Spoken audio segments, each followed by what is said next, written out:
Researchers کے مطابق Japan میں پہلی بار زلزلہ 416 عیسوی میں آیا تھا، تب شاید یہاں آبادی کا نام و نشان بھی نہیں تھا۔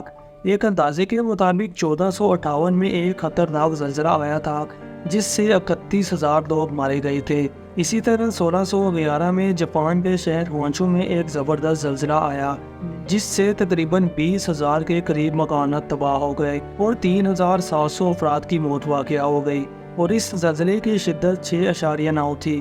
بالکل اسی طرح 1971 میں یایاما آئی لینڈ پر زلزلہ آیا جو کہ سونامی کا باعث بنا اور اس سے 14,000 افراد مارے گئے۔ 1948 کے بعد جاپان میں زلزلے کے باعث ہونے والی اموات میں کمی دیکھنے میں آئی، مگر سوال یہ ہے کہ آخر جاپان نے زلزلوں کا مقابلہ کیسے کیا؟ پچھلے کئی سالوں سے وہ زلزلے آنے کی وجوہات پر ریسرچ کر رہے تھے۔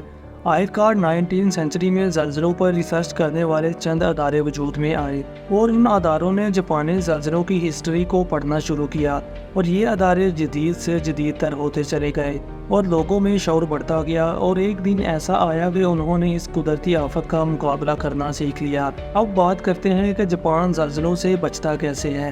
دوستو، جیسا کہ آپ بھی جانتے ہیں کہ زلزلے کے دوران سب سے زیادہ نقصان عمارتوں کے گرنے کے باعث ہوتا ہے، کیونکہ عمارتیں ملبے کا ڈھیر بن جاتی ہیں اور سینکڑوں لوگ اس ملبے تلے اپنی جان کھو دیتے ہیں۔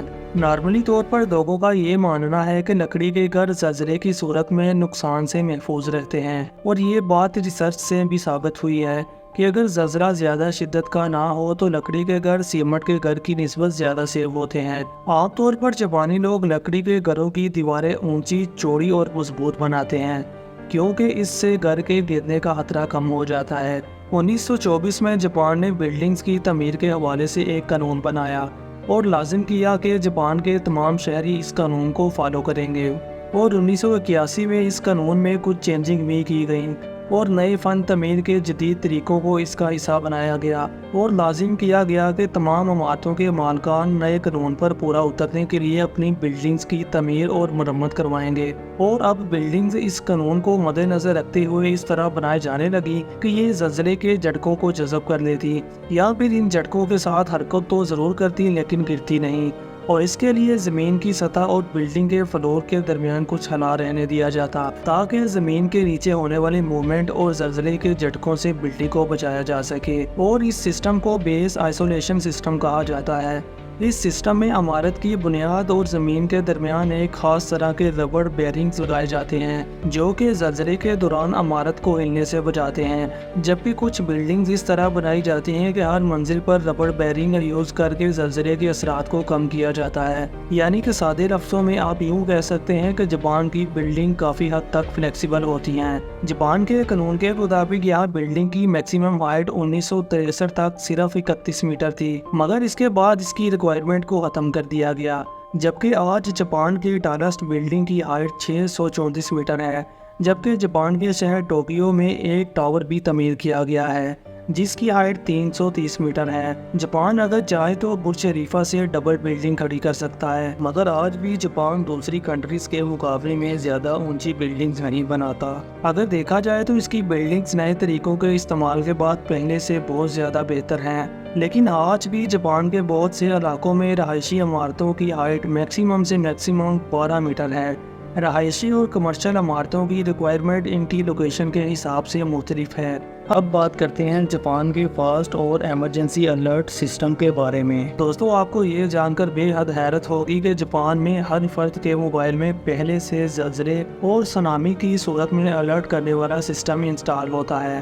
اس کے علاوہ بے شمار ایپس بھی ہیں جو کہ آپ بھی ڈاؤن لوڈ کر سکتے ہیں، اور یہ بھی زلزلے اور سونامی جیسی آفت کی صورت میں چند سیکنڈ پہلے آپ کو الرٹ کر دیتی ہیں۔ اور مزے کی بات یہ ہے کہ حکومتی اداروں کی طرف سے بھی آپ کو موبائل فون پر میسج مل جاتا ہے، اور سب سے حیرت اور سب سے مزے کی بات یہ ہے کہ جاپان میں ریلوے ٹرینز میں بھی ارتھ کوئک کو ڈیٹیکٹ کرنے والا سسٹم انسٹالڈ ہوتا ہے۔ ٹرین کسی بھی دور دراز علاقے سے گزر رہی ہو تو زلزلے کے وقت یہ سسٹم سگنل دیتا ہے اور آٹومیٹک بریکس لگا دیتا ہے، یعنی کہ ٹرین خود ہی رک جاتی ہے۔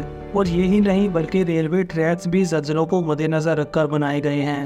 ارتھ کوئک کے دوران بلڈنگز کے گیس، پانی اور بجلی کے کنیکشنز بھی آٹومیٹک سسٹم کے تحت بند ہو جاتے ہیں۔ تاکہ آگ لگنے یا گیس اور پانی کی لیک جیسے حادثات سے بچا جا سکے۔ دوستو، جاپان نے جو بھی کام کیا ہے کمال کیا ہے۔ سونامی اور سیلاب سے بچنے کے لیے ٹوکیو کے شہر میں ایک بہت بڑی واٹر ڈسچارج ٹنل بھی بنائی گئی ہے۔ پانی کے ایکسکلوژن کی یہ دنیا کی سب سے بڑی ٹنل ہے اور اسے 13 سال کی محنت کے بعد 2006 میں کمپلیٹ کیا گیا تھا اور اس پر تقریباً $3 بلین لاگت آئی تھی۔ اس ٹنل کا مقصد سیلاب اور سونامی کی صورت میں شہر سے پانی کا اخراج کرنا ہے تاکہ شہر کو بچایا جا سکے۔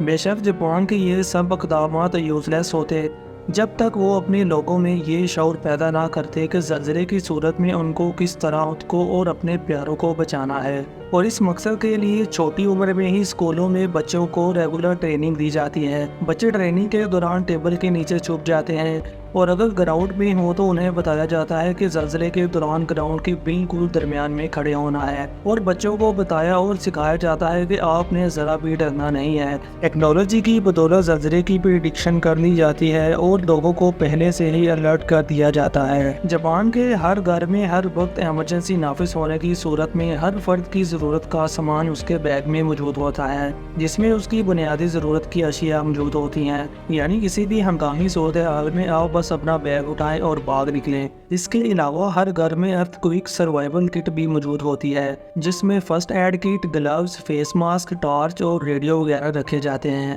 تاکہ ہر قسم کے حالات سے باخبر رہا جائے۔ اور زلزلے کے دوران تمام ٹی وی چینلز پر عوام کو آگامی صورتحال سے آگاہ رکھنے کے لیے خبریں بھی چلائی جاتی ہیں اور بتایا جاتا ہے کہ زلزلے سے کیسے بچنا ہے اور کس چیز کو کیسے استعمال کرنا ہے۔ اور جاپان میں ہر چھوٹے بڑے شخص کو بچپن سے ہی یہ ہدایات یاد ہوتی ہیں کہ اگر آپ گھر پر ہیں تو میز یا کسی دوسرے فرنیچر کے نیچے چھپ جائیں اور خاص طور پر اپنے سر کی حفاظت کریں، کھڑکیوں سے دور رہیں اور باہر کی جانب مت بھاگیں۔ ایلیویٹرز کا استعمال بالکل نہ کریں کیونکہ تھوڑی ہی دیر میں بجلی کا کنیکشن ڈسکنیکٹ ہو جائے گا اور آپ لفٹ میں پھنس جائیں گے۔ اگر آپ زلزلے کے وقت گھر سے باہر ہی ہیں تو کوشش کریں کہ عمارت سے دور کسی کھلی جگہ پر کھڑے ہو جائیں اور ایمرجنسی کی صورت میں ہیلپ لائن پر کال کر سکتے ہیں۔ دوستو، یہ کہنا غلط نہ ہوگا کہ زلزلے اور سونامی جاپانی قوم کی زندگیوں میں ایک معمول بن چکے ہیں اور وہ ان سے بچنے کا طریقہ بھی جان چکے ہیں۔ حیرت کی بات یہ ہے کہ جو قوم ایٹمی حملوں کے بعد چند سالوں میں اپنے پیروں پر کھڑی ہو سکتی ہے، حیرت کی بات نہیں کہ وہ قوم زلزلوں کا مقابلہ بھی کر رہی ہے۔